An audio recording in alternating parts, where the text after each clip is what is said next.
The Hito Integrated Territorial Organization Hito has submitted a formal representation to the state president of the National People's Party NPP, proposing a strategic rethink in the party's approach to the upcoming Lok Sabha by-election. In its communication, the organization took note of reports indicating that the NPP may field Dr. D.R.L. Nonglait, president of the Khasi Authors Society, as its candidate. While acknowledging the move as reflective of the party's sensitivity towards the indigenous identity and culture, Hito recommended that Dr. Nonglait instead be considered for a Rajya Sabha nomination. The organization argued that such a move would be strategically advantageous given the party's numerical strength in the state assembly and would enable Dr. Nonglait to perform more effectively, pursue his long-standing advocacy for the inclusion of the Khasi language in the 8th schedule of the Constitution. With regards to the Lok Sabha by-poll, Hito underscored the need to prioritize internal party loyalty and organizational commitment. It suggested that leaders such as Hamlet Darling and Hima Shangpliang, who have remained consistently aligned with the party, be considered for the candidature. Hito further expressed optimism that the NPP leadership would give due consideration to the suggestions, reiterating the importance of decisions that align with aspirations and cultural interests of the people.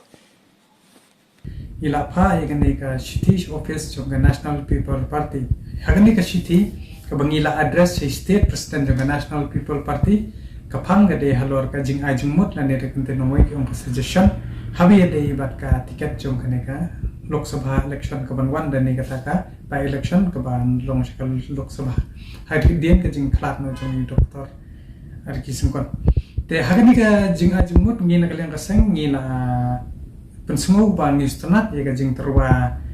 tiket jong ka NPP sya doktor L Nonglait ibade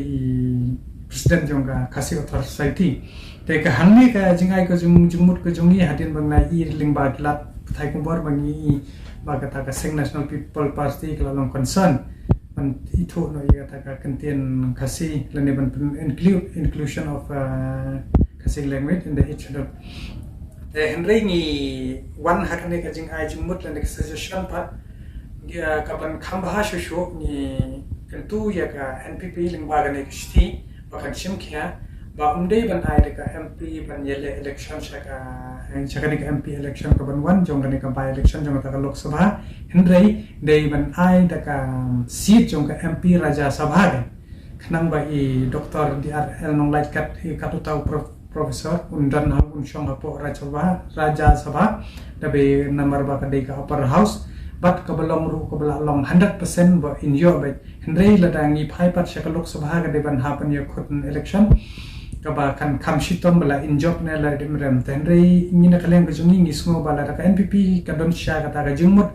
ka jingpur khat ka ba I jingai da mata ga japin ri ban pendung ya ta ka kenten ka si ha ka khanet ka ba pra ngisngo ba ka deban terwa ne ba ka deban nominate I masum kot ka tom jongi Dr. Karloki badai tangi kermen ba kani ka sithi bagi pa ba nakalian jong ka NPP lang ba state president matung national president jong ka NPP kin sa respond ta ka ba upai ba unhun ba comment pat la ka NPP hi kamla man ai kani ka respond sya kababian ta kumur ka shong hapisia upai ba phenrai kumno phenpet kumno yo ka de jing tangga jing penthamil ne ka jing pembet ba